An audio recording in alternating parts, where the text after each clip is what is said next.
আমার ছোট্ট একটা গল্প মনে পড়ে গেছে, কব না? থাক থাক থাক, কব। এই হাগা দিয়ে যখন শুরু হয়েছে হাগার গল্পই মনে পড়ছে আমার। একটা ছেলে ও গ্রামে বাস করে চলে, ও ভর্তি হয়েছে কলেজে, একটু উত্তীর্ণ হয়েছে নলেজে। ও মাঝে মাঝে ভাবে, মনে আছে ভাবো আমি একটু ভালো স্টাডি করবার জন্য ভালো কলেজে ভর্তি হব। ও ভালো কলেজে ভর্তি করেছে। তা যে কলেজে ভর্তি করেছে ওই কলেজের যে ঘরের দরজা, যে গাড়ি, পায়খানা, বাথরুম, যে দরজা সব রিমন্টেড করা, বুঝেছ? রিমন্ট চাপ দিলি দরজা আটকে যায়, আর রিমন্ট চাপ দিলি দরজা খুলে যায়। গাড়ির দরজা রিমন্ট চাপলি খোলে। এই এখন রিমন্টের বাবা এসে গেছে না, রিমন্ট দ্বারা খোলে। প্রফেসর সাহেব ডাক দিয়ে ছেলেটাকে বলে, খোকা তোমার কি রিমন্ট চালানো অভ্যাস আছে? ও দেখে যে আমি যে গ্রামের মাল, এত বুঝতে দেওয়া যাবে না। আমি যে গ্রাম থেকে আসিয়া যদি বুঝতে দিই কতজনে কত কি কবে, তার তো ঠিক থাকবে না। এমনভাবে কথা কব কেউ যাতে না জানে যে আমি ওখান থেকে আসি। ও বলে ওসব রিমন্ট টিমন্ট আমাদের কয়খানা, আমাদের বাড়ি গাড়ি সব রিমন্টের দ্বারাই আমরা চলাফেরা করি। প্রফেসর মনে মনে ভাবলো, তাই এ জায়গা তো সামান্য ছেলে চান্স পায় না, হতেও পারে, অসুবিধা কোথায়? রিমোটটা ধরিয়ে দিয়ে গেল, খোকা পায়খানা চাপলে রিমোট চাপ দিবা দরজা খুলে যাবে, আবার দরজা আটকায় দিবা রিমোটের দ্বারাই, তোমার তো চাপ অভ্যাস আছে, অসুবিধা নাই। ও বলে হ্যাঁ অসুবিধা নাই। ও ঘরের মধ্যে ঢুকে গেছে, এমন জায়গা চাপ পড়িছে আর দরজা খোলার কায়দা নাই। রিমোট চাপিয়ে ভেঙে ফেলাচ্ছে, দরজা আর খোলে না। অত দূরের থেকে গেছে, রাত ভরে জেগেছে, সকালবেলা ওর হাগাইছে, দরজা খোলে না, করবে কি? ও ভরিয়ে গেছে জ্বালায়। গল্প তো দেওয়ার সময় কম দেয় নাই, আগে রিমোটের বাড়ি, রিমোটের গাড়ি, এখন যাবে কোন জায়গায়? ও দেখে তাই কোনোভাবে ঘরের মধ্যে তো মারার কায়দা নাই, অন্তত গেঞ্জি খুলিয়ে গেঞ্জির মধ্যে মারিয়ে টুল্লা বাইন্ধে রাখিস। প্রফেসরটা যখন আসবে দরজা টরজা ভাঙবে, ওই সময় গোপনে হাত দিয়ে ফেলায় দিবা। ও সেইভাবে টুল্লা বাইন্ধে মাল গোছায় রাখছে। দেখে যে জানলা ফাঁকা আছে, ও দেখে যে কাজ করি, ঘরে রাখার দরকার নেই, অন্তত জানলা দিয়ে গেঞ্জিটা ফেলাইছে। ও যেই টুল্লা ধরিয়ে ফেলাতে গেছে, উপরে একটা ফ্যান চলতেছিল।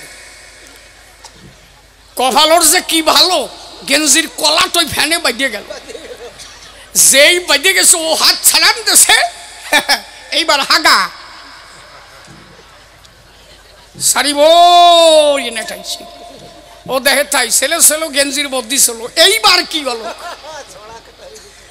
এ আমি এখন কোন জায়গায় যাই? ও মনে মনে ভাবে, তাই যদি একটা মেথর ভাই পাই।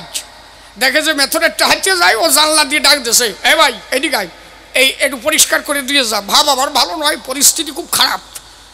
মেথর জানলার কাছে আসছে, ডাক দিয়ে বলছে, কি করবো, পায়খানা কোন জায়গায়? বলছে একটু উপরের দিক তাকায় দেখ, চারিপাশে আছে।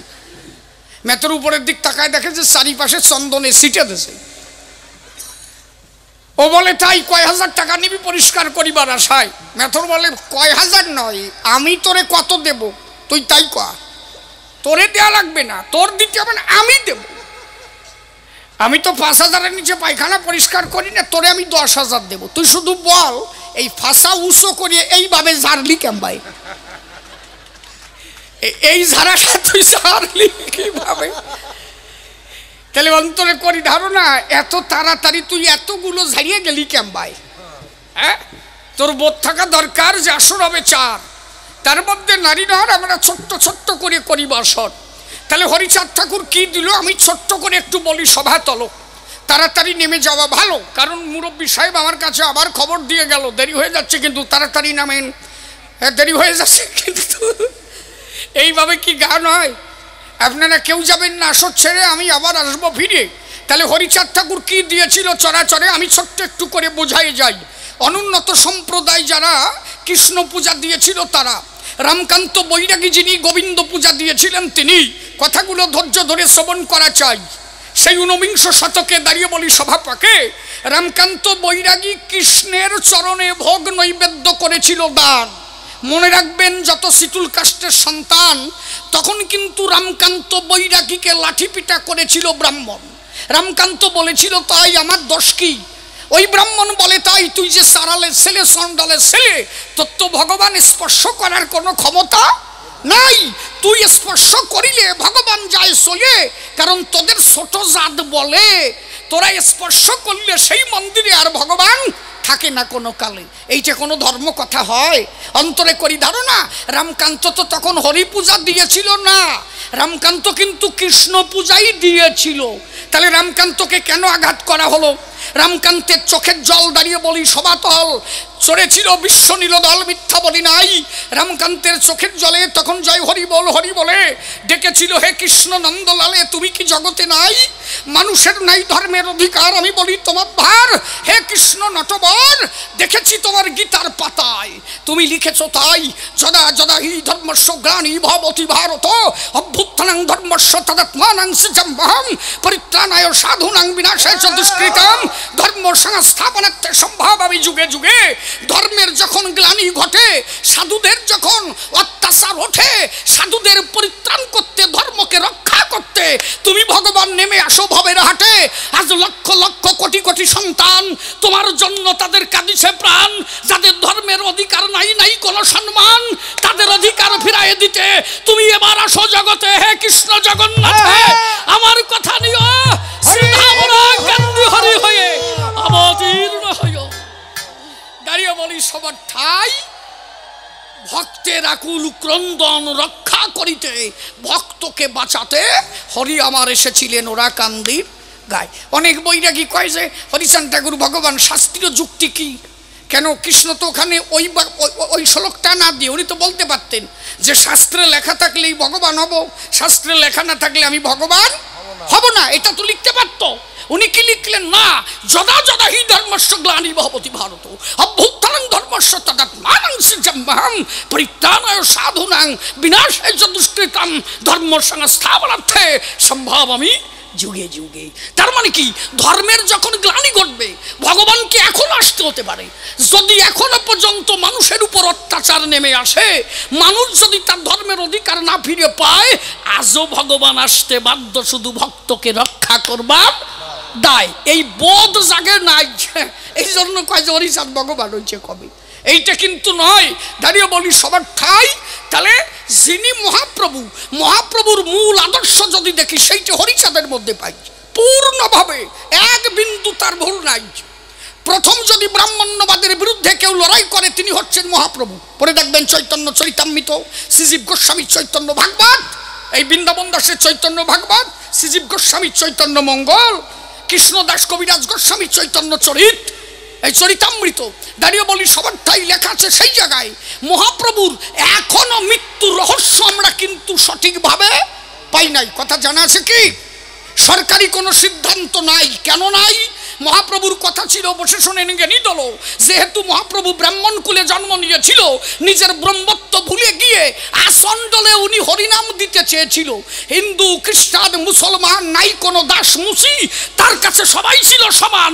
হরিনামে হলে রুচি, মহাপ্রভু তাকে দিত আলিঙ্গন।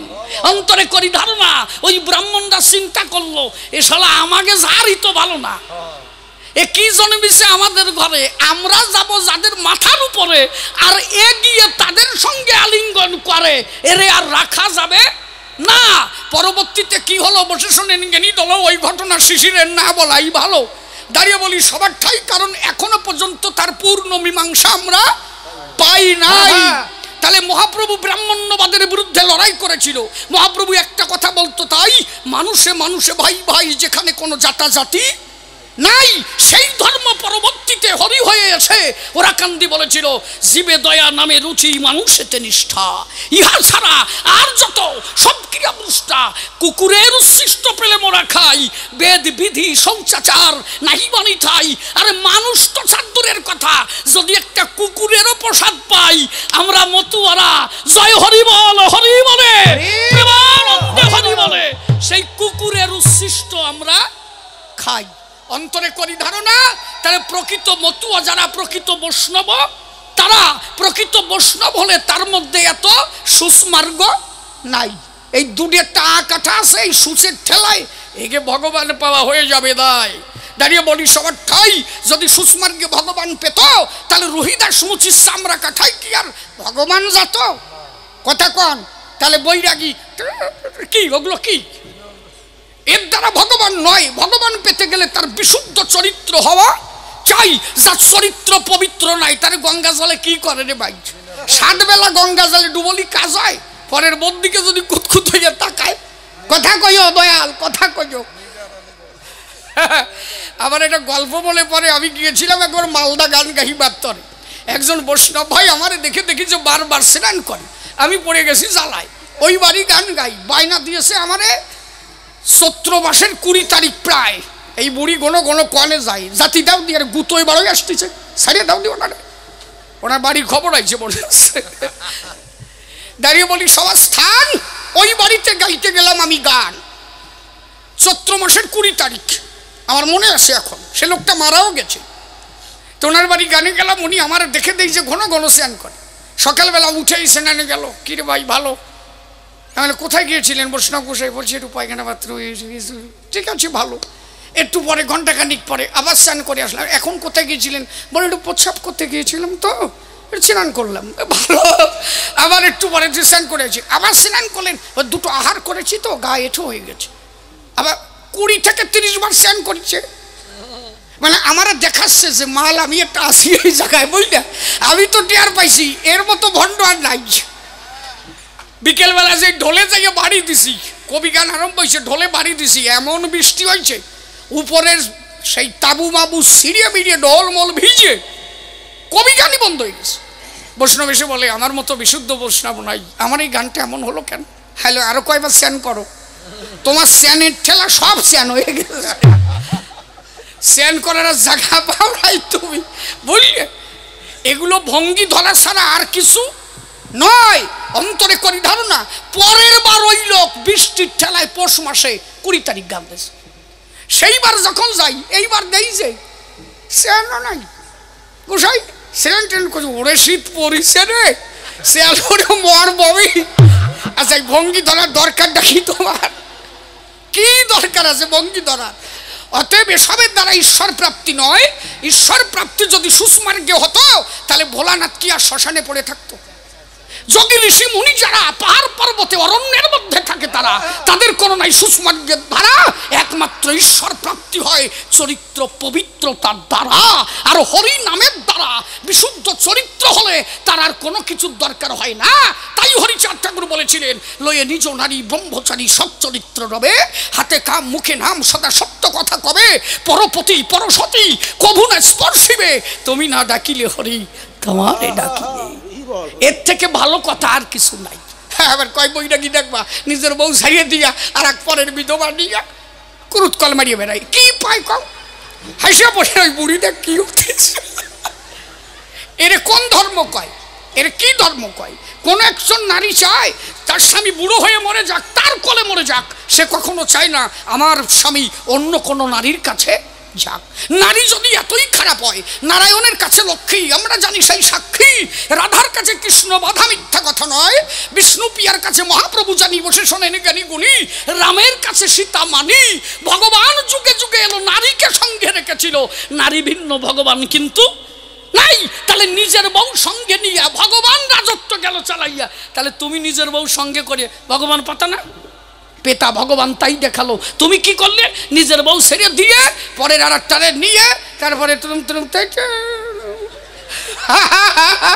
এগুলো কোনো ধর্মের কথা নয়। এই জন্য হরিচাঁদ ঠাকুর বলছে এক নারী ব্রহ্মচারী। এখানে যত মা আসছে একটা মা হাত তুলে বলুক যে কালকে আমার স্বামী যেখানে যাক আমার কোনো সমস্যা নাই, বলেন আছে কেউ? পারমানে দেখ, ওই 80 বছরের বুড়িও মাথা নাড়ায়, কয় যে না, উনি তাই ছাড়তে চায় না, চাইয়ে দেখ। আর গুরুগুলো কি কয়? এই জন্য ঠাকুর বলেছে তাই নিজ নারী নিয়েই ব্রহ্মচারী হওয়া যায় নাকি? ও তো কবি গায় না, কি নাম রে? মিনাল। মিনাল। তাহলে দাঁড়িয়ে বলি সভাতল বসে শোনেন জ্ঞানী দল, যে কারণে এসেছিলেন হরিদয়াময় সাচ্চা মতবাদ প্রকাশ করতে। দাঁড়িয়ে বলি সভাতে মানুষে মানুষের যাতে কোনো ভেদ বৈষম্য না থাকে, সব একাকার করতে জগতে এসেছিলেন হরিদয়াময়। মহাপ্রভুর ভাবাদর্শ যাহা হরিচাঁদ ঠাকুর দিয়েছিলেন তাহা। যদি বলেন কেমন, রায় রামানন্দের কাছে সাধ্য সাধন তত্ত্ব শুনতে গেলেন। আপনারা জানেন জ্ঞানীচর রামানন্দ বলেছিলেন তাই, প্রভু কহে পরশলোক সাধ্যের নির্ণয়, রায় কহে সধর্মাচরণে বিষ্ণু ভক্তি হয়। আমি একটু চলন্ত ট্রেনের মতো এক্সপ্রেস করে যাচ্ছি রে ভাই, কারণ টাইম আমার বেশি নয়, পিছন থেকে বারে বারে খোঁচা দেয়, টাইম গেল টাইম গেল। আজকে এই জন্য এক্সপ্রেস ট্রেনের মতো যাচ্ছি। বোঝা যাচ্ছে কি? কথা তো বোঝা যাচ্ছে নাকি? তাহলে দাঁড়িয়ে বলি সভা তলে বসে শোনেন জ্ঞানী দলে, এই যে মহাপ্রভু রামানন্দের কাছে গেলে সাধ্য এবং সাধন, সাধ্য মানে প্রাপ্তি, সাধন মানে পথ, কোন পথে গেলে আমি ভগবানকে পাই, মহাপ্রভু রামানন্দের কাছে গিয়ে বলেছিল তাই। রামানন্দ বলেছিল মহাপ্রভুর ধারে, আমি কি কহিতে পারি তোমারে, তবু তুমি যা কহাও বলি তোমার ঠাই। প্রভু কহে পরশলোক সাধ্যের নির্ণয়, রায় কহে সধর্মাচরণে বিষ্ণু ভক্তি হয়। প্রভু কহে এহ বাহ্য আগে কহবার, রায় কহে সধর্ম ত্যাগ সর্বসাধ্য সার। প্রভু বললেন এহ বাহ্য আগে কহবার, রায় বললেন কৃষ্ণ কর্মার্পণেই সাধ্য সার। প্রভু বললেন এহ বাহ্য আগে কহবার, রায় বললেন জ্ঞান মিশ্রা ভক্তি সাধ্য সার। প্রভু বললেন এহ বাহ্য আগে কহবার, রায় বললেন জ্ঞান শূন্য ভক্তি সাধ্য সার। প্রভু কহিলেন এইবার হয়, আগে কহ। মহাপ্রভু কোথায় বললেন? কোনখানে গেলে হয়? যেখানে গেলে জ্ঞান শূন্য হয়, বাহ্যিক জ্ঞান শূন্য হয়ে যায়। এই জ্ঞান শূন্য মানে কি? যিনি পরিপূর্ণ জ্ঞানী তিনি হন শূন্য জ্ঞানী।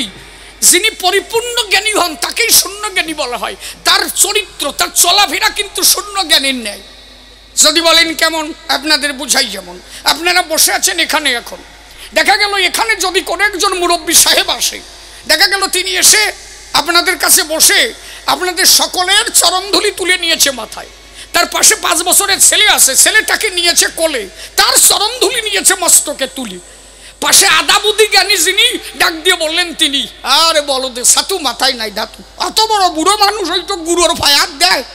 কিন্তু ওই যে লোকটা কথা বলছে উনি জানে না যে লোকটা ওই বাচ্চা ছেলেটার পায়ে হাত দিয়েছে উনি পূর্ণ জ্ঞানী, উনি তার জ্ঞানের ভাণ্ড পরিমাপ করতে পারেন না।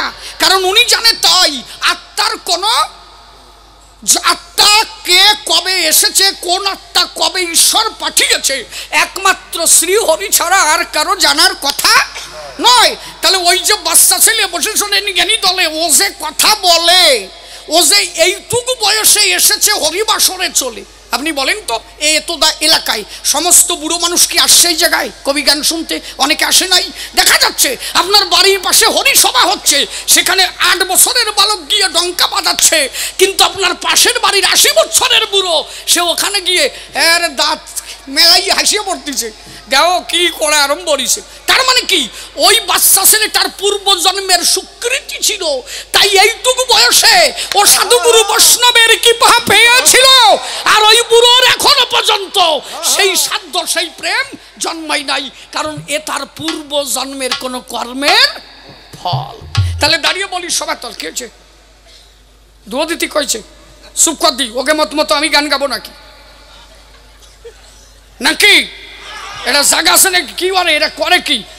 এরপরে আমার বাইনা দিবা না, তোমাকে জায়গার আমি আসবো না, এরকম না। গান গাইতে গেলে আমাকে আমার মতো গান গাইতে দিতে হবে। এই দোকান এখন আমার দোকান, আমার দোকানে অন্য কেউ মালিক হবে এটা তো আমি চাবো না। এই দোকান কার? এখন তো আমার। আমি বাঁকা, আমার মধ্যে কে কথা কয়? আমি কি আমার মধ্যে যে কথা কয় দাঁড়িয়ে বলি সবার ঠাই আমি তো তারে চিনি নাই। সেই মানুষ কথা বলে দাঁড়িয়ে বলি সভা তলে, সেই মানুষই যখন দোকান খোলে আর একজন অর্ডার দিলে চলবে? ওসব অর্ডারের দাঁড়ি না। আমার যখন ইচ্ছা হবে তখন দুধ দেবো, কোন সময় নামবো ঠিক নাই, কোন শালা নামায় আমি আজকে দেখবো। হরিবল হরিবল। কি হয়েছে গোসাই? আমার লক্ষ্য আছে, কি যে জ্বালায় বসি দেখছিস, এটা জায়গায় না গেলি হয়। দে তোলে বাড়ি দে, এটা বোঝে না। আলোচনার একটা ভাব আছে তো, স্তর আছে, তাই না? আমি একটা স্তরে যাচ্ছি, এগুলো বোঝে না। কোন জায়গাটা আমি মিল দেব এটা ভাবতে হবে না? সিদ্ধান্তটা কি? কেন মহাপ্রভুর ওই সাধ্য সাধন তত্ত্ব মতুয়াদের সঙ্গে যুক্ত? দাঁড়া বয় সামনে বয়। এই জায়গাটা না বললে আপনারা বুঝতে পারবেন না তো। আমি বলি নাকি একটু পরে ধুয়ে দিই, দাঁড়াও রাখ দি, ওকে কথা সরা দি, ওই কমিটি সরা।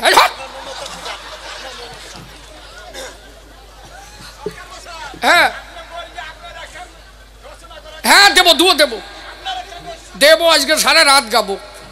আজকে কে বাড়ি যাবো, এই জায়গায় শুয়ে থাকবো কি? কালকে আমার ইন্ডিয়ায় গান আছে বেথুয়ায়। আমি এখান থেকে গান সেরে কালকে সকালে যাব বেথুয়ায়। এই জন্য যত রাতি গান গাই 12টার উপরে গাওয়ার খায়দা নাই। হরিবল। তাহলে মহাপ্রভু কি বললেন? পূর্ণ জ্ঞানী যারা, শূন্য জ্ঞানী হলেন তারা। দেখেন বৈষ্ণবের ভাবধারা আর মতুয়ার ভাবধারা কেন এক জায়গায়? আমি কি বলতে চাইছি এটা বুঝবার বিষয়, নইলে বোঝা যাবে না। তাহলে মহাপ্রভু বললেন কি, কোন স্তরে গেলে ঈশ্বর প্রাপ্তি হয়? যেখানে গেলে জ্ঞান শূন্য, যেখানে বাহ্যিক জ্ঞানের আর কোনো ক্রিয়া নাই। তাহলে ওইটুকু বাচ্চা ছেলে ওর পায়ে হাত দিয়ে বলে, তার মানে কি? উনি বাহ্যিক জ্ঞান শূন্য, উনি পূর্ণ জ্ঞানী। উনি জানেন ওই আত্মা কবে সৃষ্টি হয়েছে, একমাত্র দীনবন্ধু ছাড়া আর কেউ জানে না। এই জন্য বাচ্চার পায় উনি কৃষ্ণ ভক্ত ভেবে তার চরণ ধুলি নিয়েছে মাথায়। আর যিনি আদাবুদ্ধি জ্ঞানী, উনি মাথা খাড়া হয়ে রয়েছে। আপনারা ধান গাছ দেখেছেন সবাই, যদি জমিতে ধান লাগায় দাঁড়িয়ে বলি সবার ঠাই, দেখবেন যে ধানটা চালে পরিপূর্ণ থাকে সে কিন্তু মাথা নিচু করে থাকে। চাল যেটা পরিপূর্ণ থাকে দেখবেন ওকে কি বলে?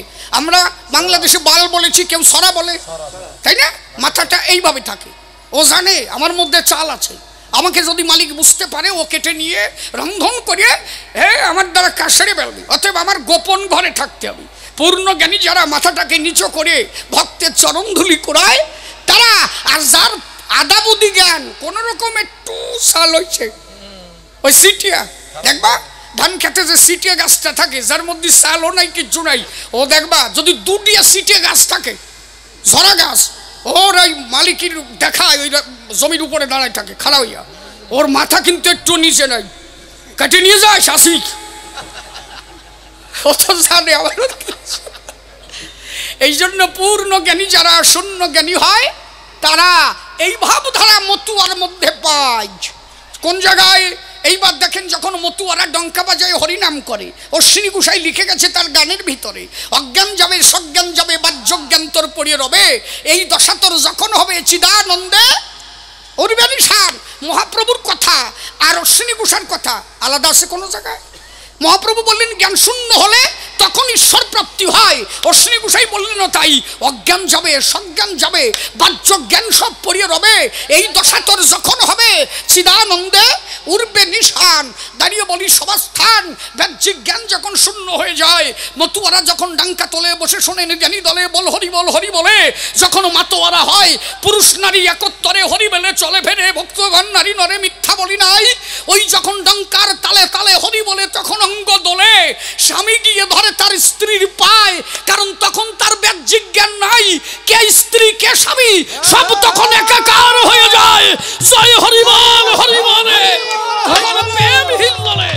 একমাত্র ঈশ্বর প্রাপ্তি অন্তরে করি ধারণা। এই জন্য মহাপ্রভুর মতবাদ আর হরিচাঁদের মতবাদ বিন্দু মাত্র পার্থক্য না। এইটা যারা বোঝে না, এই সেই কয়জন ক্যান্সাল বাদাইয়া বেড়ায়। আরও আছে আলোচনা, আমি ছোট্ট একটা গান গাইছি, তারপরে আলোচনার মধ্যে আর একটু করি নেমে যাব, আমি আবার পরে আসব। ওরা তো খোসাতি তালেই আছে, বুঝতে পারতিস, ঠিক আছে? আর ওরাও যে খোসাচ্ছে তা না, ওরা ভাবতেছে উনি একটু নামে যাক, পরে আবার আসুক, বড় করিয়ে পরে গাবো। কি ভালো বুঝেছিস, টা জোগাড় রাইস। হরিবল হরিবল, ধর স্কেল ধর। হা হা হা।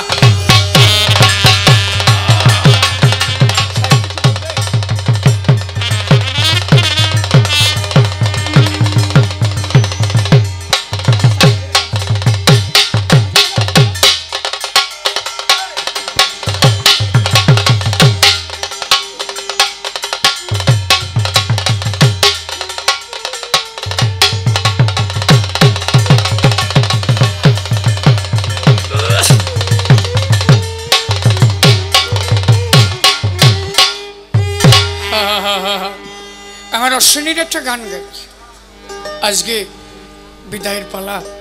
আমার এই কবি দলের নাম শ্রীমত অশ্বিনী গোসাই কবি দল। যদিও এপারে আমার হ্যান্সপত্র সবাই আসে না, ও আমার স্নেহের ভাই জীবন। আমি এপারে আসলে ওই থাকে, কারণ ওর দুটো ছেলে মেয়ে, ও ছেলেটা ওর মেয়েটা আমার কাছেই দীক্ষিত। আমি আসার পরে ও বেঁধে রেখেছে আমার একদম জোর করে, এমনভাবে বাঁধছে মানে আমি আর ছাড়তে পারি না। এই জন্য এই দেশের সব দায়িত্ব ওর হাতে। এপারের যে কয়জন আমার সাথে এরাও অশ্বের গোসাই দল নাকি, স্বীকার করো তো নাকি? কথা কই না, আবার কয়ে নে যে আমরা আবার কবে হলাম। হরিবল। ওরাও এই দলে নাম লিখিয়েছে। আমি যে কয় পালা গান গাই ওরাই যেন সাথে থাকে, আশীর্বাদ করবেন, ওরাও যেন ভালো থাকে, শ্রীহরির কৃপা ওদের প্রতি বর্ষিত হয়। আর আমি যেখানে থাকি আপনাদের যেন চরণ ছাড়া কবু না হই, এইটুকু আশীর্বাদ ভক্তের কাছে চাই। আমার অশ্বিনী লিখলেন, হা হা হা, এই 3টে দিন এখানে গান গাইলাম, একটা প্রেমের বাজার এখানে হল। এই বাজারটা ভেঙে যাবে আজ। আবার কবে আসবো, কবে কার সাথে দেখা হবে, কত ভালোবাসা নিয়ে চলে যাচ্ছে। সবাই ভালোবাসলো, আমি তো ভালোবাসা দিতে পারলাম না। কোনোভাবে কোনো স্তরে গিয়ে যদি কারো চরণে অপরাধ করে থাকি, আমি সকলের কাছে ক্ষমা চাইছি। এবার অশ্বিনী লিখলেন, আমায় নিদান দেখে ফেলে গেলি রে,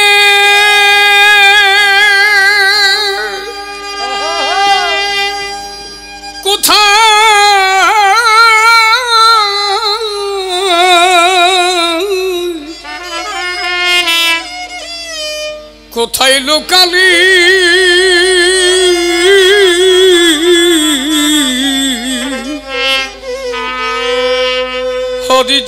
হরিচাঁদ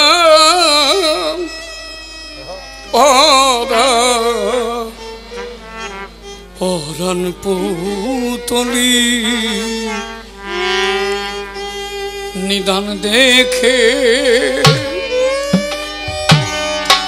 ফেলে গেলি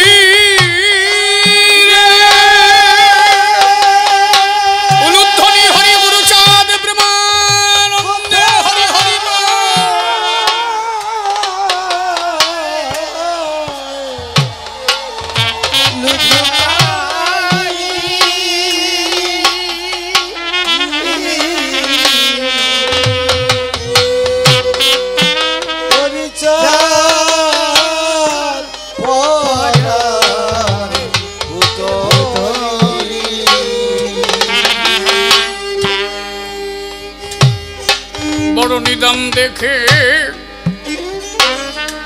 ফেলে গেলি রে,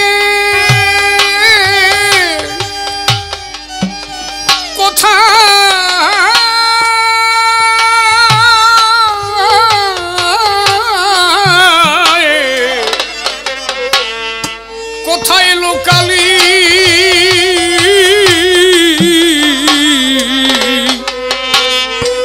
হরিচাঁদ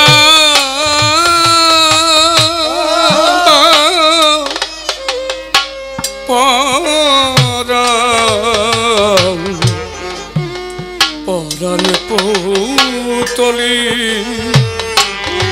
নিদান দেখে ফেলে গেলি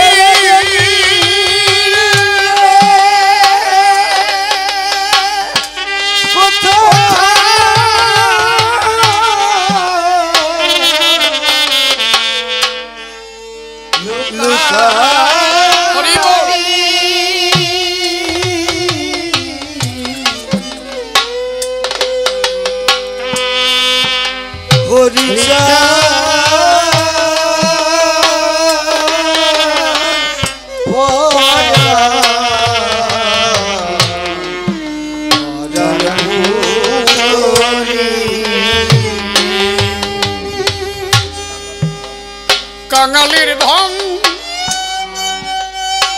দুঃখ নিবারণ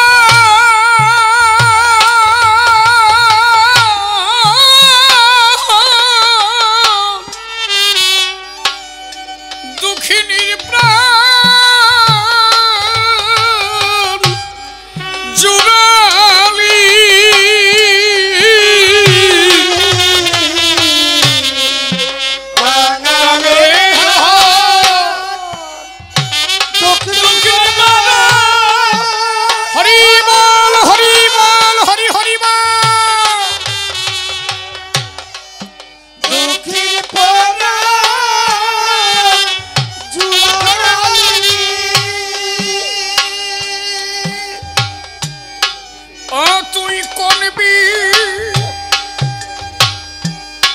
ওরে কোন বিচারে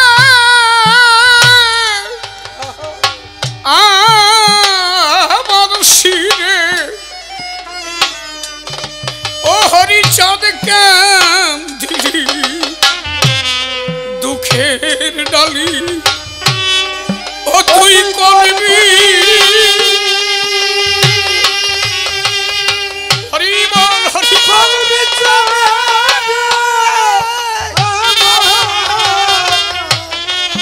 আমার শিরে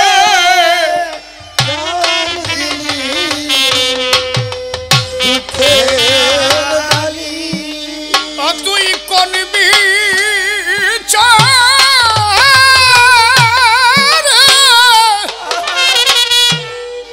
ওরে কোন বিচারে আমার শিরে ও দয়াল কেন দিলি দুঃখের ডালি ও তুই হরিবল হরিবল হরি হরিবল হরিবল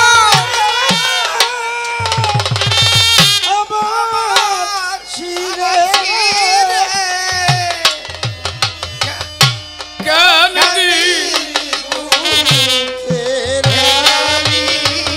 তুই কেন দিলি দুঃখের ডালি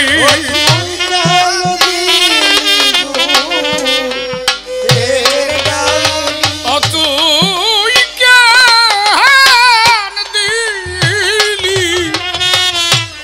দুঃখের ডালি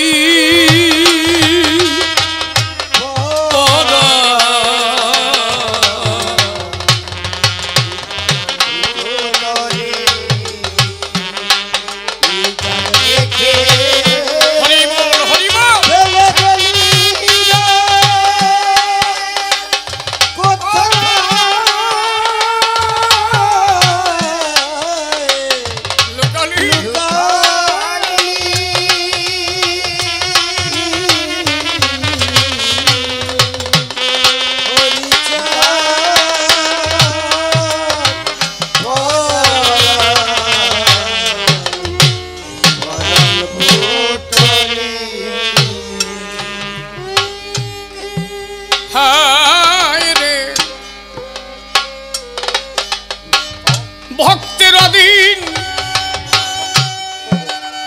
নাম ভক্তাধীন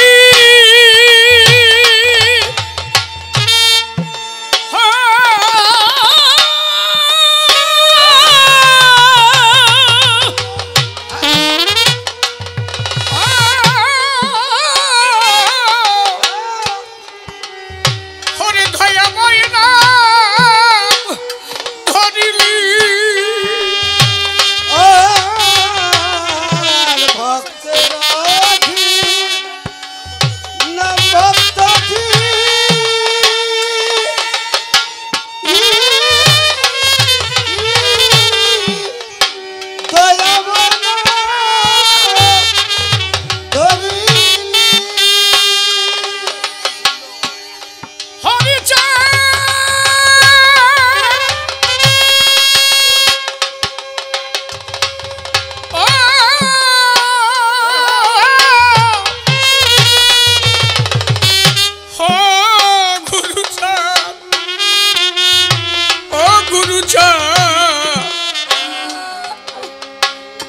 ভক্তের অধীন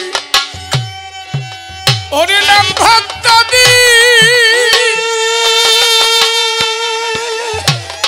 হরি বলো হরি বলো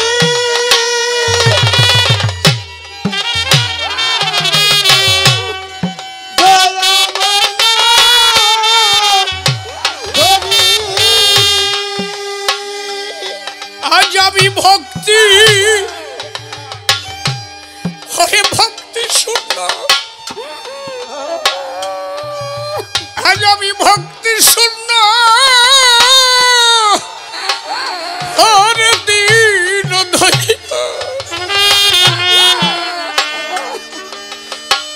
গুরু ছাড়া মাইকা নিদয় বলি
গালি দাগেতে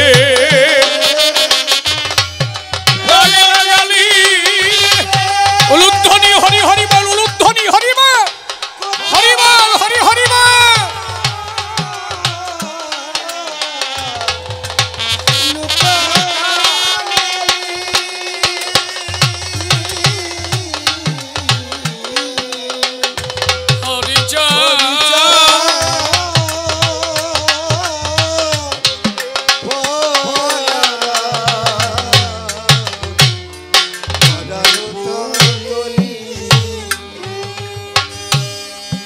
দীনবন্ধু হরে ভাব সিন্ধু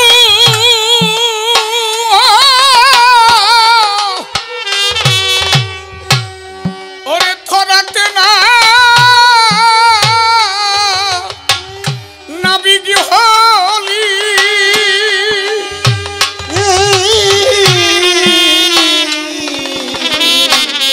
হরে দীনবন্ধু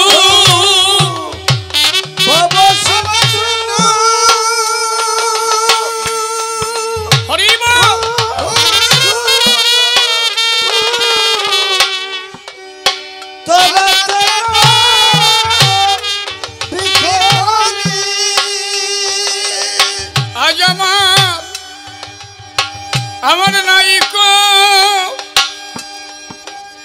ওরে নাইক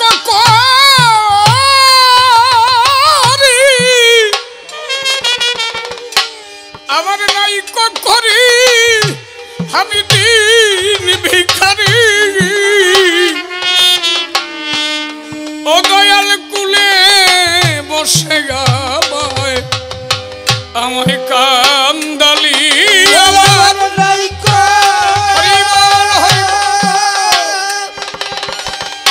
আমার নাইক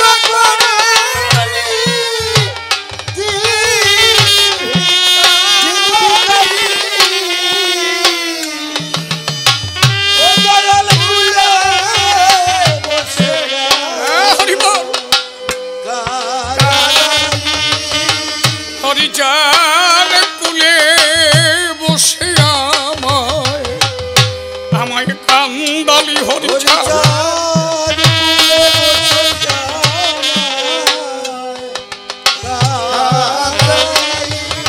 ও হরিচার কুলে বসে আমায় কান্দালি হরি বল হরি বল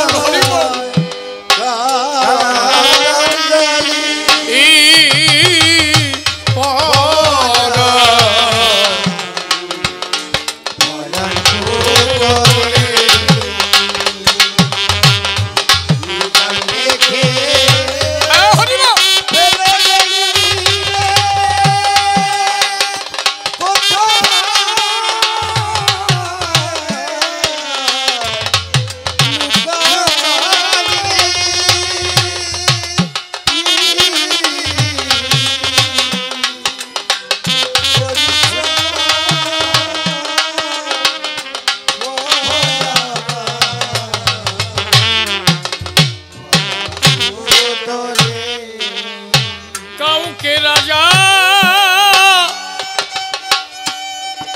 ওরে কাউকে প্রজা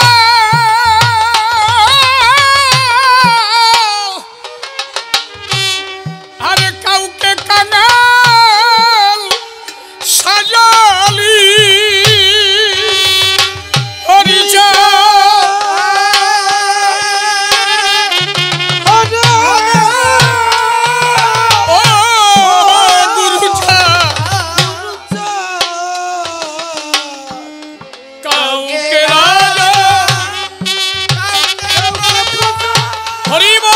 হরি বল উলুধ্বনি হরি বল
তারে দুঃখ সাগরে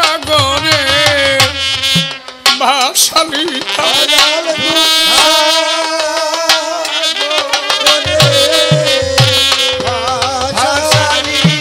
ও কারো বুকে পানি বুকের পানি কেড়ে নিয়ে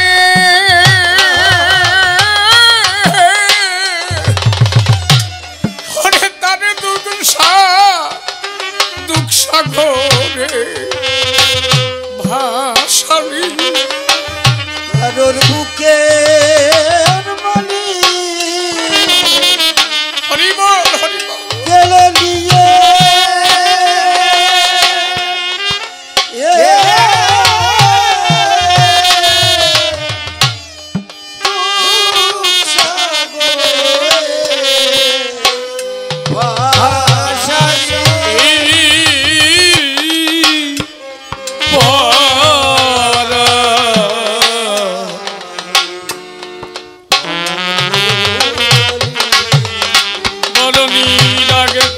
দেখে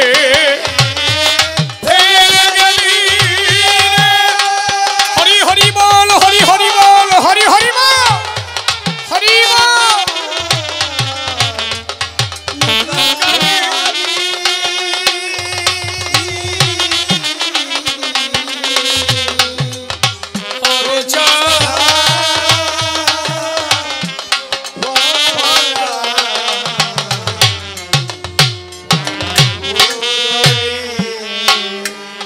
ডেকে বলে ওরে তারক চন্দ্র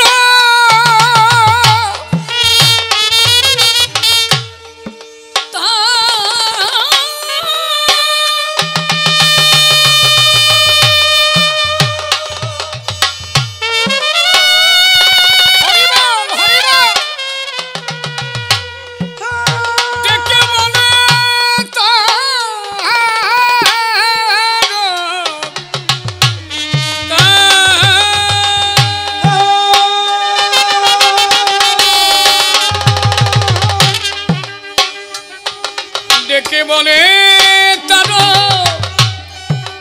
তারক চন্দ্র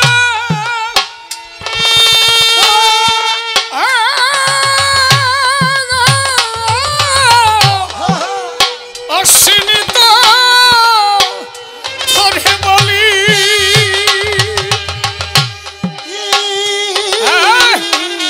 ডেকে বলে তারক চন্দ্র উলুধ্বনি হরিবল হরিবল হরিবল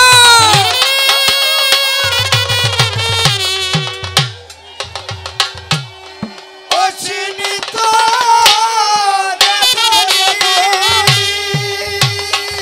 ওরে এমন প্রেমের বাজার ভেঙে গেল রে ও মন তুই কারা সায় বসে ধরি এমন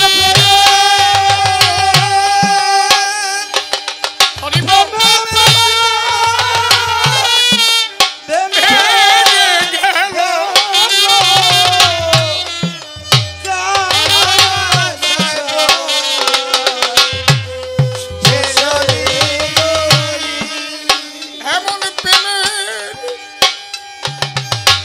ওরাকান্দি বারুণী মেলা যখন শেষ হয়ে যেত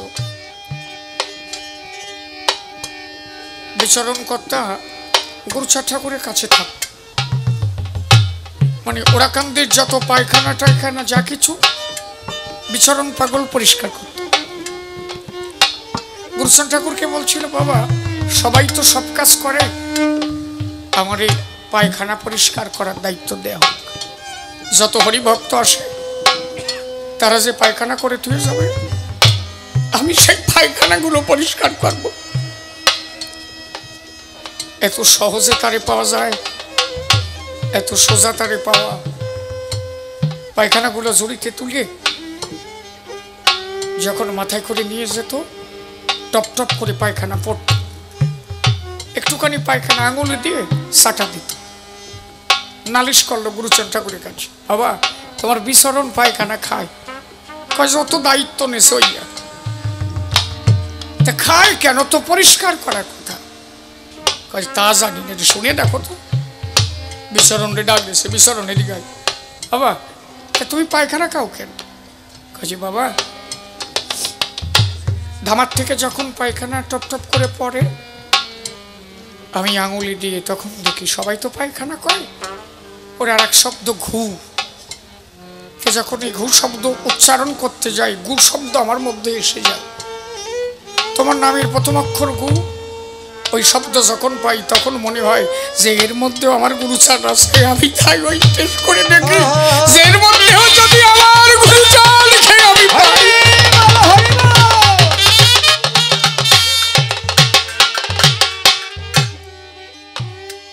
সমস্ত বারুণী মেলার শেষে বিচরণ তো থাকতো, সব শেষে দেখতো কি গুরুচাঁদ ঠাকুর ওই মাথাম খোলার মধ্যে গড়াগড়ি যাচ্ছে।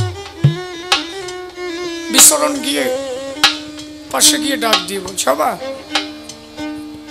সবাই এখানে এসে গড়াগড়ি যায়, তা তুমি গড়াও কেন? কাজী বিচরণ ওরা কান্দি সবাই এসে সবাই কিছু না কিছু নিয়ে চলে যায়। ওই বারুণীর মধ্যে সবাই এসে আমার প্রণাম দেয়, কেউ আমার মনের ইচ্ছা বোঝে না। সবাই যখন চলে যায় তখন আমি আমার ইচ্ছা মিটাই। কেন জানিস, এরা যত ভক্ত আসে সব আমার বাবার ভক্ত। আমার বাবার ভক্ত যে কত বড় বিচরণ, এমন কোনো কর্ম নাই যে আমার বাবার ভক্ত করতে পারে না। শুনবি বিচরণ, আমার নিরঞ্জন আর আমার মাটির গাতির মৃত্যুঞ্জয়,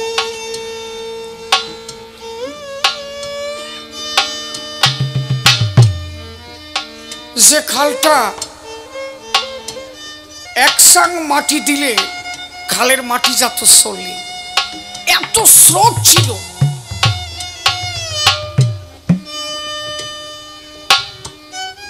ওখানকার লরিকে লরি মাটি ঢালা হলো, একটু মাটি ওখানে থাকতো না, স্রোতের টানে বেশি যেত। সবাই এসে নিরঞ্জনের কাছে বলল, ঘুর ঘুরিয়ে নিরঞ্জন গোসাই, নিরঞ্জন গোসাইকে বললো, কি গোসাই আমাদের এই খালটা একটু বেঁধে দেওয়া যায়? নিরঞ্জন বললেন, আমি মাটি দিলে থাকবে না, যদি মাটির গাতির আমার মৃত্যুঞ্জয় দাদা মাটি দেয়, গঙ্গার কি সাধ্য আছে একদলা মাটি সরায়? হরিভক্তা কারে কয়, হরিভক্ত কারে কয়, শোনো। নিরঞ্জন গোসাই মাটির গাতি মৃত্যুঞ্জয়ের কাছে পাঠালো। মৃত্যুঞ্জয় দুইজন, একজন কালীনগরের মৃত্যুঞ্জয় আর একজন মাটির গাতির মৃত্যুঞ্জয়, একজন ছোট মৃত্যুঞ্জয় আর একজন বড় মৃত্যুঞ্জয়। তোমরা পূর্ববঙ্গের মানুষ, তোমরা সব জানো তো।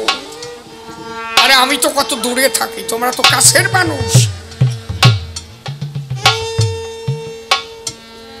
মাটির গাতির মৃত্যুঞ্জয়ের কাছে গেল, এলাকার মানুষ গিয়ে বললো, আপনি একটু মাটি দেবেন, আমাদের ফসল আদি কি চলছে না, একটু মাটি দিয়ে ওইটা বাদ দিতে পারেন।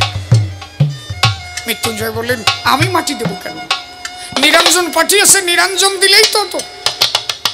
আমারে পাঠাইছে, আচ্ছা ঠিক আছে আমি মাটি দেব, তবে একটা কথা, কোনোদিন যেন ওই বান্দের উপরে নিরঞ্জন না ওঠে। সেদিন নিরঞ্জন উঠবে বাদ কিন্তু ভেঙে যাবে।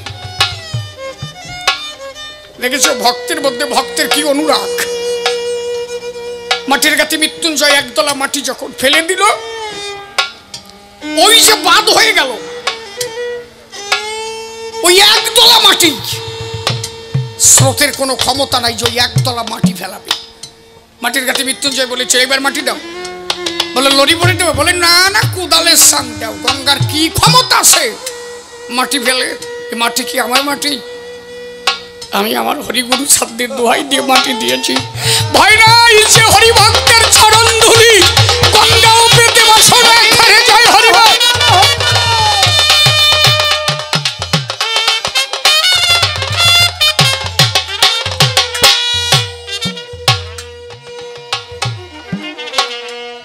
ওই যে খাল বাদ হয়ে গেল শুনবা,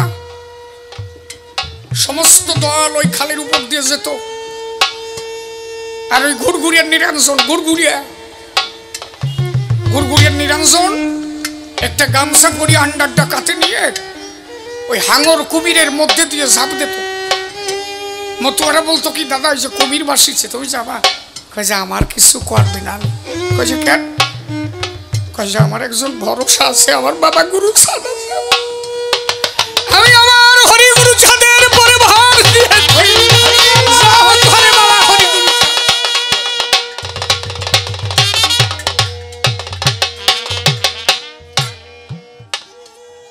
অবিচরণ আমার সেই বাবার ভক্তরা এই ওরাকান্দি আসে, সবাই এইখানে এসে মাতাম দেয়। কত ভক্তের চরণধুলি এই জায়গায়। বিচরণ প্রেমের মেলা ভেঙে গেছে, তাই আমি ভক্তের চরণধুলার মধ্যে গড়াগড়ি দিয়ে ভক্তের চরণধুলি কুড়ায় নিয়েছি। আমি কত জন্মের সাধনা হরি ভক্তে চরণধুলি আমি গুরুচাঁদ মাথায়।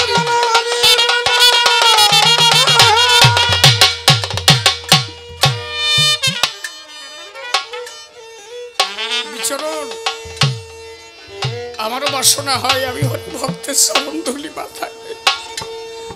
ওরা তো সবাই আমার ধুলি নেয়, আমার ইচ্ছা করে ভক্তের চরণ ধুলি মাথায় নিতে।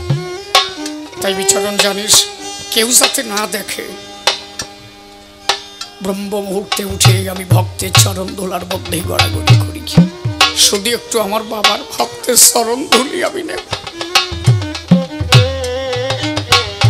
হরিভক্ত পারে না এমন কোনো কাজে আমি আলোচনা করব কি? এর পিছনে কারা কথা কয়? কারারে পিছনে কি ব্যাপার বুঝলাম না। দক্ষিণ দেশের গোপাল সাধু, আরে আলোচনা কি আমি করি নাকি? খালি খালি আইসিয়া যায়। কি কইছি বুঝলে নাকি? আইসিয়া যায় না, ওরা তো কয় যে নামো নামো। আরে আমি নামবো কি? আমার তো নামতি দেয় না। ওরা গোপালীরা বোঝে ইয়া বুঝলি না, তুই তো সরকার পিছনে যা যাই বুঝোই হয়।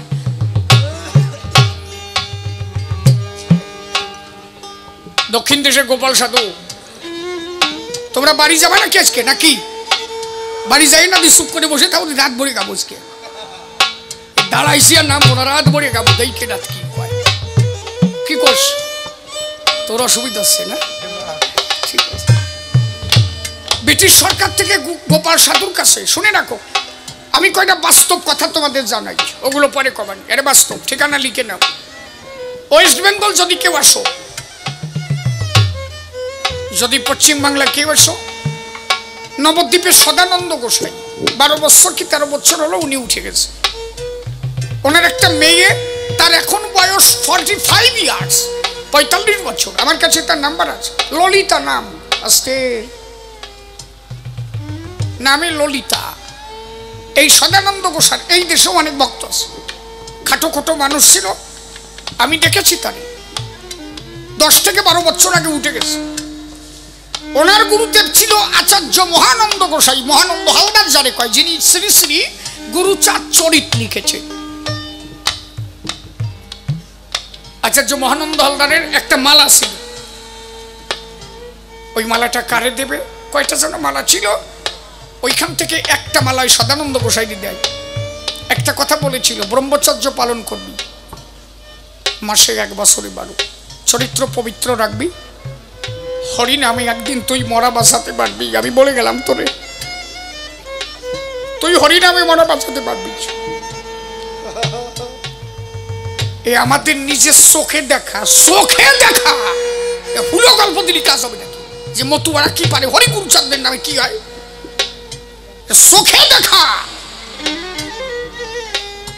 ওনার 3 বছরের মেয়ে তুতে খেয়ে মারা গেল। তুতে কয় না, ওই তুতে বাটিতে গোলানো ছিল, তুতে খেয়ে মারা গেল। উনি তখন মহোৎসবে আছে, মহোৎসবে খবর পেল মেয়ে মারা গেছে। উনি ওখান থেকে বলল মেয়ের যেন ডেড বডি কোথাও নেওয়া না হয়। কৃষ্ণনগর নাম শোনা আছে বোধহয় আপনাদের, করিমপুর কৃষ্ণনগর হাসপাতাল থেকে ডেথ সার্টিফিকেট দেওয়া হলো, মেয়েকে বাড়ি নিয়ে যাওয়া হলো, সাদা কাপড় দিয়ে ঢেকে রাখা হলো। সদানন্দ গোসাই বাড়ি গেল। নবদ্বীপ হচ্ছে ইস্কন মঠ, নবদ্বীপে বৈষ্ণবদের প্রাধান্য বেশি। ওখানে সদানন্দ গোসাই যখন ওই ডাঙ্কা বাজাতো ওনাকে বারণ করা হতো, আপনি ডাঙ্কা বাজাবেন না, হরিচান আবার ভগবান কবে? উনি বললেন তিনি আমার আরাধ্য, ভগবান হোক বা না হোক, যে যারে ভক্তি করে সে তার ঈশ্বর। বলে না না ওসব কথা চলবে না, নবদ্বীপে সব চলবে না। সেই মুহূর্তে ওনার মেয়ে মারা গেল। টিকিদারি বৈরাগীরা চারিপাশে এসে সদানন্দ গোসাইকে বলেন এখান থেকে জন্মের মতো ডাঙ্কা মুছে দেব। কত বড় গোসাই তুমি, তুমি থাকতে তোমার ওইটুক মেয়ে মারা যায়? সদানন্দ গোসাই বলছেন কার কতটুক কর্ম ফের সে তো ঈশ্বর জানে। ও আমার মেয়ে হতে পারে, দেহটাকে জন্ম দিয়েছি আমি, কিন্তু আত্মার জন্ম তো আমার দ্বারা হয়নি। কোন জন্মের কোন পাপের ফলে এই জন্মে ও অল্পকালে গিয়েছে চলে, একমাত্র আমার হরি ছাড়া আর কে বলতে পারে। বলেন সব কোনো কথা না, যদি পারো তোমরা নাকি মরা দেহে প্রাণ দিতে পারো, গল্প সারো, বাসায় দেখাও। তখন হাতে গোনা কয়জন মতুয়া খালি এই নবদ্বীপে। সেই মেয়ে বলছি আপনারা শোনে, উনি মাত্র কয়েকজন মতুয়াদের নিয়ে ডঙ্কা কাশি নিয়ে চারিপাশে মেয়েটারে মাঝখানে রেখে ডাঙ্কা বাজনা আরম্ভ করে। বললো আমার 3 রাত 3 দিন সময় দিতে হবে, যদি মেয়ে না বাসে তাহলে আমিও দেহ রাখবো, আর যদি মেয়ে বাঁচে তাহলে আমিও বাঁচবো। পরীক্ষা হোক আমার ঠাকুর আছে কিনা। কত বড় পরীক্ষা বোঝো, জীবন বাজি রেখে। সহজে কি হরি পাওয়া যায় নাকি? গল্পে হরি মেলে নাকি? মাতাম শুরু হলো। 3 রাত 3 দিন কেটে গেল, শেষের রাত চলছে। 3 রাত 3 দিন যদি না খেয়ে ডাঙ্কা বাজায় পরিস্থিতি কি হয় কন্ত? যারা বাজাচ্ছে তারাও ঠিক নাই, গেঞ্জি ছিঁড়ে গেছে, আন্ডার ছিঁড়ে গেছে, কাপড় ছিঁড়ে পড়ে রয়েছে। যে কয়জন বাজাচ্ছে তারাও আর হাতে ডাঙ্কা নাই, সবার যে যার মতো পড়ে শুধু ঘোরাঘুরি খাচ্ছে। সদানন্দ গোসাই পড়ে ঘোরাঘুরি যাচ্ছে। দীনবন্ধু তুমি নাই, তুমি যদি থাকো এই বিপদ কালে তুমি রক্ষা করো। রাত 3টের সময় ওই মরা মেয়ে উঠে বলছে বাবা একবার হরিব।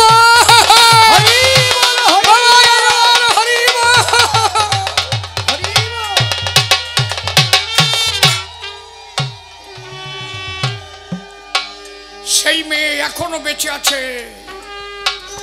তার বাড়ি বর্ধমান গাংপুর, নাম ললিতা, তার একটা ছেলে একটা মেয়ে, এখনো মেয়েটা বেঁচে আছে। আমি সেই বাড়িতে কবি গান গাই, আমি সেই বাড়িতে কবি গান গাই।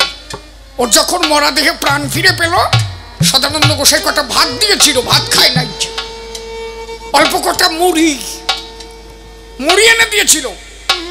তখন বলেছিল যে আজকের থেকে তুই মুড়ি খেয়ে বেঁচে থাকবি, পৃথিবীর ভাত তোর কপালে আর নাই। এখনো পর্যন্ত মেয়েটা মুড়ি খেয়ে বেঁচে থাকে, ভাত খায় না। এ আমার সচক্ষে দেখা, গল্প শুনিয়ে করবো কি আমি? হরিজি আমার কি পারে বললাম না, আমার আজকে একটা ছেলে আসার কথা ছিল, প্রিন্স। আমার ওই তারকধাম আমাকে যে জমি দান করেছে, প্রিন্স এখানে আসার কথা ছিল, আসে নাই বোধ হয়, বলেছিল তো আসবো, কথা দিয়েছিল। প্রিন্স তুমি আসছো, যদি আসো এখানে আসো। ও আসবে নাজিরপুর ফিরোজপুর থেকে, ওর ড্রাইভারি লাইসেন্স হারিয়ে যায়। ও যেদিন তারক গোসার বাড়ি মহোৎসব হয়, ওই মহোৎসবে গিয়েছিল, রাস্তায় ওকে ট্রাফিক পুলিশ ধরেছিল। ও শুধু তারক গোসাইকে একটা কথা বলেছিল, আমি হরিগুরু চাঁদকে মানি না, তোমার বাড়িতে মহোৎসবে যাচ্ছিলাম, আজকের দিনে আমাকে ট্রাফিক পুলিশে ধরলো। কত হেনস্থা! ও হচ্ছে বাংলাদেশের সিনিয়র ম্যানেজার, এসে সোনালী ব্যাংকের সিনিয়র ম্যানেজার, একদম পিরোজপুরের উপরে 3 তলা বাড়ি। ও শুধু একটা কথা বলেছিল তারক গোসাইকে, দাও তো এই দাও, গামছাটা দাও, বোঝো না, বোধ নাই।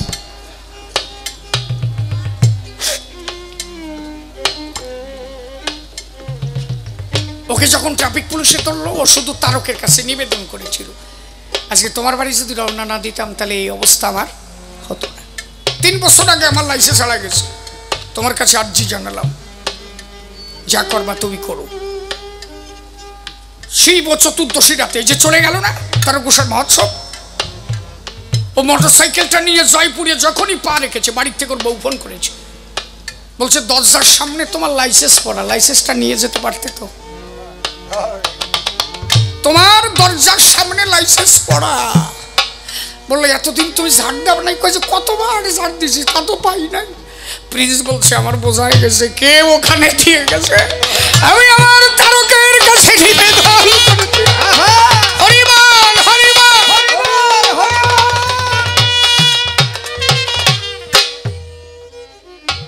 আজও তারা আছে, আজও তারা আছে। এই যে নরোত্তম গোস্বামী, ইন্ডিয়া চলে গেছে তাই মনে হয়, এখানেই আছে তারা, ভক্তদের সঙ্গে মিশে তারা হরি কথা শুনছে। সবাই তারে দেখে নাকি? যার চোখ আছে সে দেখে, যার চোখ নাই সে তারে দেখতে পারে না। এই জন্য দাঁড়িয়ে বলি সবাতলে সরদিগামন,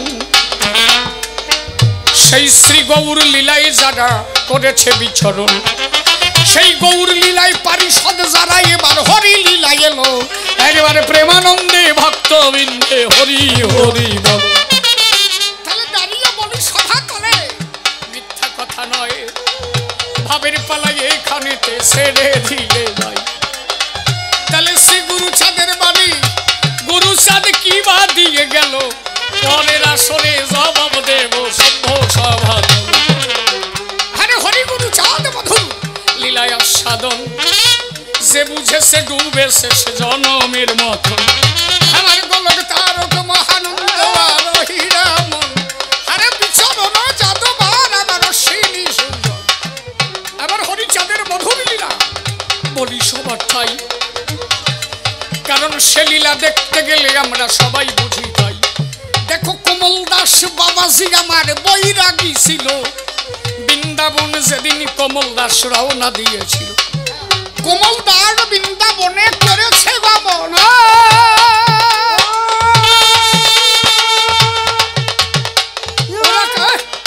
ওরা কান্দির পথে গিয়ে দিল দর্শন।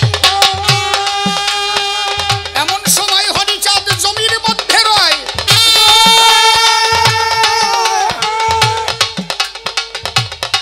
কমল দাস রাস্তা থেকে দেখিবারে পায়, দেখে শিহরি নাই আর ওই জমির আলির উপরে,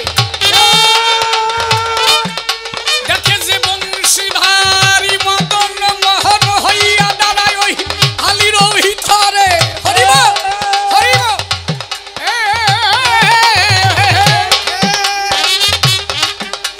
আরে ওই রূপ দেখে কমল দাস পাগল হয়ে গেল। আমার হরিচাঁদের পায়ে গিয়ে তখন পড়িল, কমল দাস বলে আর নাহি যাব বৃন্দাবন।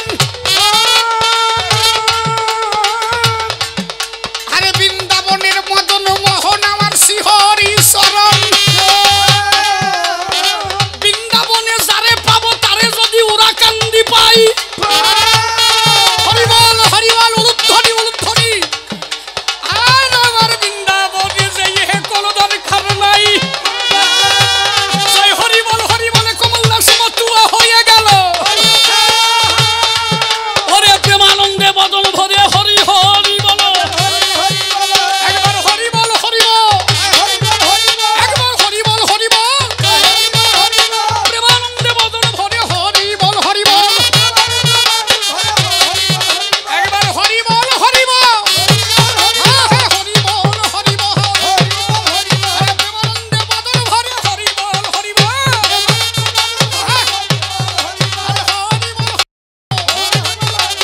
তবে আর বেশি কথা বলবো না, ছেড়ে দিয়ে যাবো মোর গপ্প আলোচনা। এখানে তো ছেড়ে দিলাম ভাবের আলোচনা। প্রথমবারে এ পর্যন্ত যাই ক্ষান্ত করি, এদিকেতে আছেন যত নহর নারী, এদিকেতে আছেন যত ভক্তগণ, বন্দনা করি যাই সকলে চরণ। আসর ছেড়ে আপনারা যাবেন না কোনো জন, এরপরে বাবাজি সভাতে আসিবে।